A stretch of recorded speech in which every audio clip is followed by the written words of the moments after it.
ನಾಯಕನಹಟ್ಟಿ ಸಮೀಪದ ತಳಕು ಪೊಲೀಸ್ ಠಾಣೆಯ ಸಿಬ್ಬಂದಿಗಳ ನಿರಂತರ ಶ್ರಮದಿಂದಾಗಿ ಠಾಣೆಯು ಸುಂದರ ಹಸಿರು ಪರಿಸರ ಹೊಂದಿದ ಮಾದರಿ ಪೊಲೀಸ್ ಠಾಣೆಯಾಗಿ ರೂಪುಗೊಂಡಿದೆ.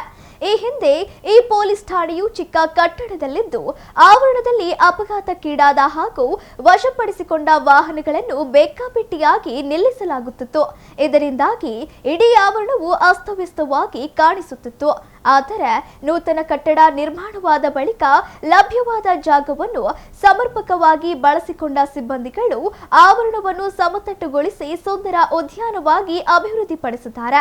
ಠಾಣೆಯ ಆವರಣದಲ್ಲಿ ತೆಂಗು, ಕಾಡು ಬಾದಾಮಿ, ಅಶೋಕ, ಹೊಂಗೆ, ಬೇವು ಸೇರಿದಂತೆ ವಿವಿಧ ಜಾತಿಯ ಮರಗಳನ್ನು ಹಾಗೂ ಅಲಂಕಾರಿಕ ಸಸಿಗಳನ್ನು ನೆಡಲಾಗಿದೆ. ಸಾರ್ವಜನಿಕರು ಮತ್ತು ಸಿಬ್ಬಂದಿ ವಿಶ್ರಾಂತಿ ಪಡೆಯಲು ನೆರಳಿನ ವ್ಯವಸ್ಥೆಯೊಂದಿಗೆ ಆಸನಗಳನ್ನು ಅಳವಡಿಸಲಾಗಿದೆ. ಇದರ ಜೊತೆಗೆ ಠಾಣೆಯ ಗೋಡೆಗಳ ಮೇಲೆ ಬಾಲ್ಯ ವಿವಾಹ ನಿಷೇಧ ಕಾಯ್ದೆ, ಸೈಬರ್ ಅಪರಾಧ ತಡೆ, ಸುರಕ್ಷಿತ ವಾಹನ ಚಾಲನೆ ಹಾಗೂ ಮದ್ಯಪಾನದ ದುಷ್ಪರಿಣಾಮಗಳು ಸೇರಿದಂತೆ ವಿವಿಧ ಪ್ರಮುಖ ವಿಷಯಗಳ ಕುರಿತು ಜಾಗೃತಿ ಫಲಕಗಳನ್ನು ಅಳವಡಿಸಲಾಗಿದ್ದು ಸಾರ್ವಜನಿಕರಲ್ಲಿ ಅರಿವು ಮೂಡಿಸುವ ಕಾರ್ಯವೂ ಸಾಗಿದೆ. ಇಲಾಖೆಯ ಹಿರಿಯ ಅಧಿಕಾರಿಗಳ ಮಾರ್ಗದರ್ಶನದಂತೆ ಠಾಣೆಯ ಆವರಣವನ್ನು ಅಭಿವೃದ್ಧಿ ಪಡಿಸಲಾಗಿದೆ.